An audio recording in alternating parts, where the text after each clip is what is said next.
Don't ever be fooled by what things look like on the outside. See, the Lord told us something too, didn't he? He was quite clear. He said men will call evil good and good evil. So what most think is good is evil, and what most think is evil is good. And that's very strange, isn't it? But I want you to think of something. In the world, that's where that comes into play.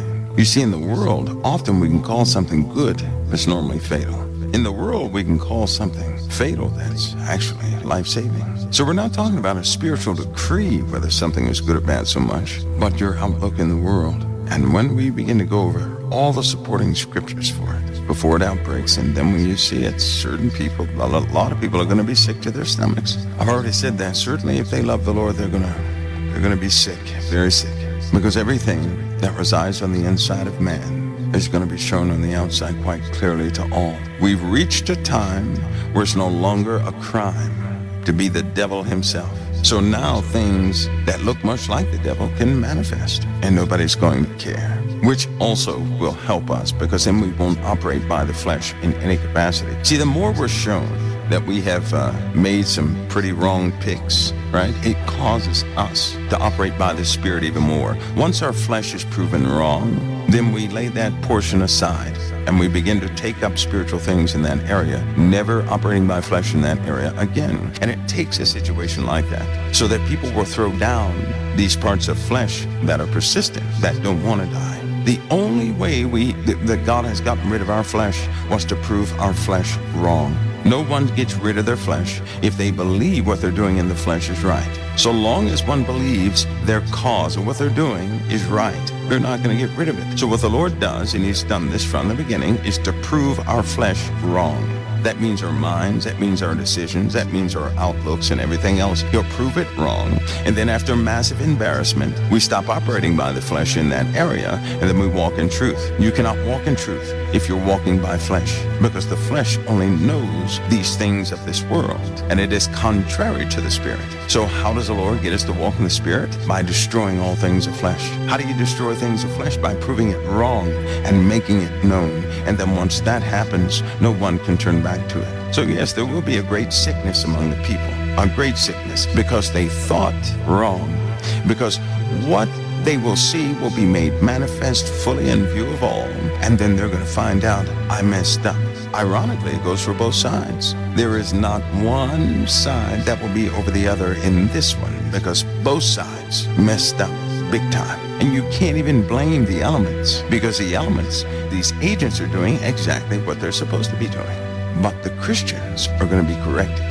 The Lord is still in the business of salvation, and he's not going to have you believing in something that you should not believe in. And so he will have it seen all the way through. And when that happens, well, it's going to cause a sickness. So we have this earth shaking. It's going to begin both in the U.S. and Europe. Europe will have their shaking by way of their entire governmental system being turned upside down from loose decisions. For example, suppose a nation does not tell people to stop doing something. Suppose there's a bit of an argument over an issue, but the leaders of that nation, even the parents in their homes, and nobody tells anybody to stop. They just sit quiet. And then over time, that same situation that they didn't tell people to stop doing turns around and jails them, destroys them, kills about 70 million people. Well, see, it's in that time that they'll lose faith in themselves. And then many of them will turn directly to the living God saying, I should have done this in the beginning.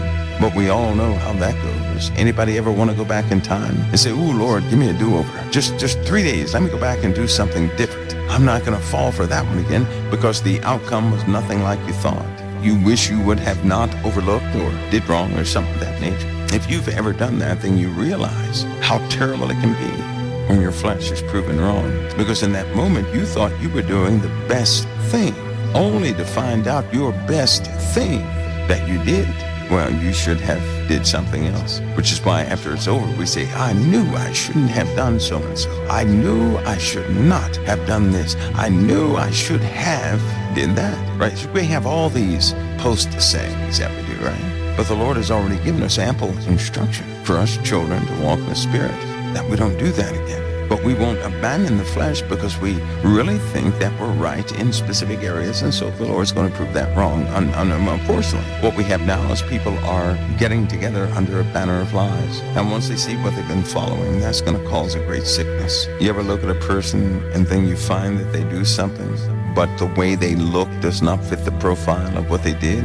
You see a person, you form your opinion, you hear them a little bit, and you say, well, that person can never do this, that, and the other. And you tend to believe what they're doing and stand behind their cause, this, that, and the other. Then they go out and do something you never imagined they would do. And then you're ashamed because you stood for the person and other people know that. Well, see, stuff like that can make you sick. So nations will endure initially things just like that. See, we trust in those things of flesh more than we know.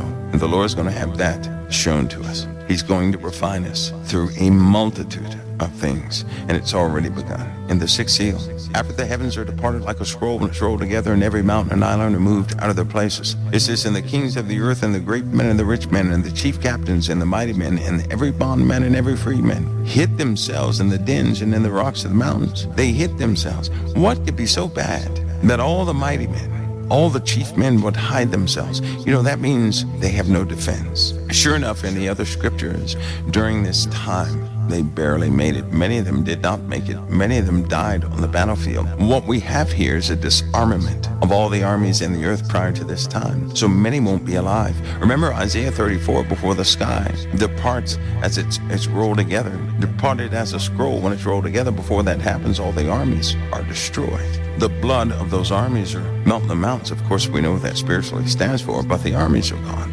A great slaughter takes place. Now, when the armies are gone, all the tough talk of all the kings is also gone. And look at the description of those who hide. The great men, but they're not so great anymore because what made them great was their weapon. The rich men, but they're not so rich anymore because what good are riches when you cannot impress upon everybody else that you have something they don't?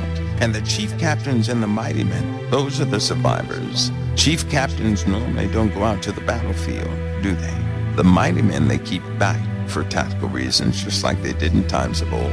Every bondman and every free man. So there's no discrepancy of the type of person that's going to try and hide themselves. But notice it says they didn't seek shelter for a few minutes. No, they went to go hide themselves. So it was in their minds to hide themselves. Why? They had a revelation. How would you think they're going to feel when their armies are destroyed? Instantly, they're going to say, well, the God of gods, he does not approve of my actions. If you were to send an army to go do something in the name of good, and that entire army was destroyed, you can't sit there and deny that blessings were not on your side. And if that happens, that's going to mess with the minds of individuals all over the earth. And they will indeed feel cursed. So they will begin to hide because now they have no backup plan or anything else. Listen to what it says. After all these people hide, they're going to say to the mountains and to the rocks, fall on us, that is to seal us in, and hide us from the face of him that sitteth on the throne and from the wrath of the Lamb. See, even in this time, they realize something. Oh boy, they're saying, I've messed up, and truly a creator's power is upon me. They won't mistake it, right? They won't. It says, for the great day of his wrath has come, and who shall be able to stand? Now they're lumping everybody else into it, but they have a recognition because they lost their armies. They're losing ships and everything else. Now they realize they're not blessed in what they were doing. Now they realize the smell of their own flesh. Now they understand for a season that what they did was not sanctioned by the Lord because they couldn't do it. And I've noticed in the speech of all leaders, do you not know they acknowledge God when things work? They say, well, God must have wanted this to work because it worked, but it's not going to work this time. They will realize his wrath has come upon them and indeed upon the earth. When you look at all the verses, the sixth seal, now there's a seventh that comes after. It's the seventh seal. In the sixth seal, there's a reckoning. There's the beginning of something. John, after these things, I saw four angels standing on the four corners of the earth, holding the four winds of the earth, that the wind should not blow upon the earth, nor on the sea, nor on any tree. So you have four angels holding back everything. no fires, no nothing moving. And I saw another angel ascending from the east, having the seal of the living God. And he cried with a loud voice at 4 angels to whom it was given power to hurt the sea, the earth and the sea, saying, hurt not the sea, nor the trees, till we have sealed the servants of our God in their foreheads. Don't hurt anything until we have sealed the servants of our God in their foreheads. Why? The short answer is they have to be here during God's wrath. And of course, it was 144,000 sealed. If you read Matthew 24, right, I'm going to read something to you. Ready for this? So we have, it says, and many false prophets shall rise and shall deceive many. And because iniquity shall abound, the love of many will wax cold. But he that shall endure to the end, the same shall be saved. And this gospel of the kingdom shall be preached in all the world for a witness unto all nations, and then shall the end come. When ye therefore shall see the abomination and desolation spoken by the prophet Daniel stand in the holy place, whoso readeth, let him understand. Then let them which be in Judea flee into the mountains. Let him which is on the housetop not come down and take anything out of his house. Neither let him which is in the field return back to take his clothes. And warn to them that are with child, and to them that give suck in those days. But pray ye that your flight not be in winter, neither on the Sabbath day. For then shall be great tribulation. Now stop. Pray that your flight not be in the winter, neither on the Sabbath day, is like saying, I hope you don't have to take exit 14, because that is where the accident is. Now listen to what the Lord says. But pray that your flight be not in winter, neither on the Sabbath day, for then shall be great tribulation, such as was not since the beginning of the world to this time, nor ever shall be. He's telling you why. He just said, pray that your flight not be in winter, neither on the Sabbath. Why is that? Because that will be the time of the greatest tribulation this earth has seen.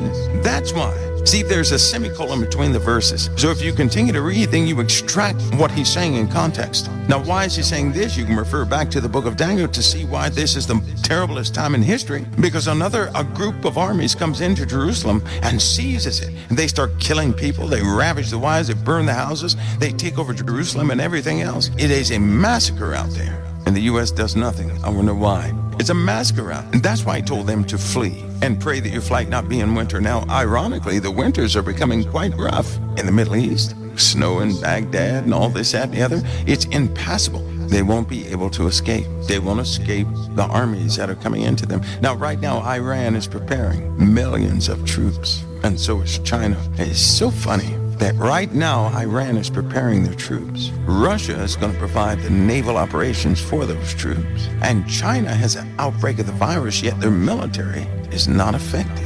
Strange. Something's going on. And except those days shall be shortened, there shall no flesh be saved. But for the elect's sake, those days shall be shortened. The massive tribulation begins when they seize Jerusalem, but the beast is not set up till after that. Now let's continue to go, because when they go into Jerusalem, that's where it actually begins, and the slaughter begins. That is the massive tribulation everybody's terrified of. That's what they're trying to escape. You have to rightly define the word of truth, because they're not coming into New York. They're not coming into Nebraska. They're not coming into anywhere in the U.S. They're going to do this in the Middle East. And it says that if those days wouldn't have been short, no flesh would have been saved. Now, clearly in the book of Daniel and in the book of Job, we can see that armies have come in there and are taking over everything. They have done damage. It says, then if any man shall say unto you, lo, here is Christ, or there, believe it not. So Jesus is not even coming to this point, because he just tells you, after this tribulation, do not believe it when somebody says, Christ is coming. Now, sometimes we do not rightly define the word of truth. We don't apply it according to the context in which God gave it. It's almost like sometimes we just totally disregard the Father, and we let fear take over, giving us an alternative route for something. That's not thinking soberly. You will see from this land Jerusalem taken over by her enemies. And that's when many will cleave to them with flatteries by way of policy, saying, well, we can't do anything yet, but we're trying. They won't be able to touch what's going on over there. See, God laid it out. Jerusalem will be the first one of whom those nations round about there go against her. But then he said, after that time, he would then turn on them. That's why judgment starts in the house of God. Judgment, it doesn't start anywhere else. There's an order to what God is doing. But for the most part, it's all been jumbled up together. It's almost like the scriptures have been ignored. But now the time has gone on. And what many of the experts said would happen did not happen in any way. And they had to change their books and stories and everything else. The closer we get to this time, the more it is defined all by itself. And we are seeing what's happening. Because the Lord said we would see it. He's in another passage. He said that many would see it. they would see the fall of Jerusalem.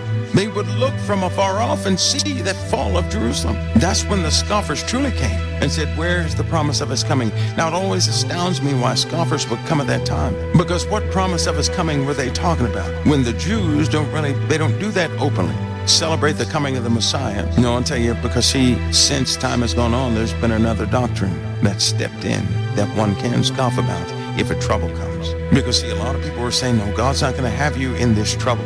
He's going to take you before trouble ever hits. That was a doctrine that people have adopted.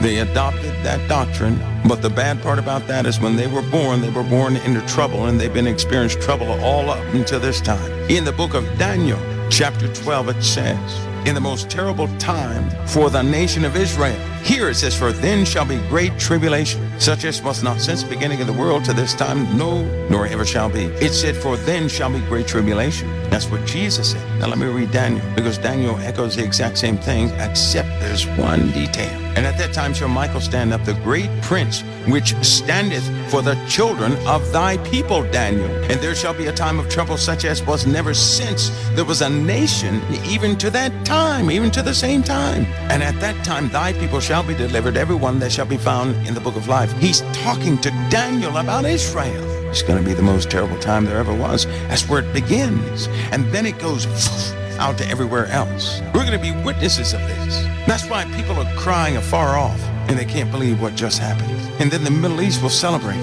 They're going to rejoice over the fall of Jerusalem. In the Middle East, they'll rejoice of it. See, when you read the whole Bible and not just a little piece of it, then you start seeing things in context that are often left out. That's why people shouldn't fear either. Because see, we still forget. Now we're reading this, and people are saying, oh, how tragic. No, because who in the world is breaking the seals? The Savior is. Why in the world do we forget that so quickly? Because when you say Jerusalem is going to be taken over in the sixth seal, everybody goes, oh, that's terrible. Well, who's breaking the seals? Jesus is. He knows what he's doing. He even wrote what he was doing. You know what he's doing? He's getting everybody in Jerusalem out that does not belong there. He also echoed that no new city can be built lest the old one be torn down. He knows exactly what he's doing. We've got to remain sober. If you allow yourselves to be given over to a type of fear, you're going to come up with some other doctrine. You start running from it. You don't have to run from anything Yeshua does. You don't have to run from the seals. You don't have to run from anything Yeshua does. He's doing them for your deliverance. We forget that.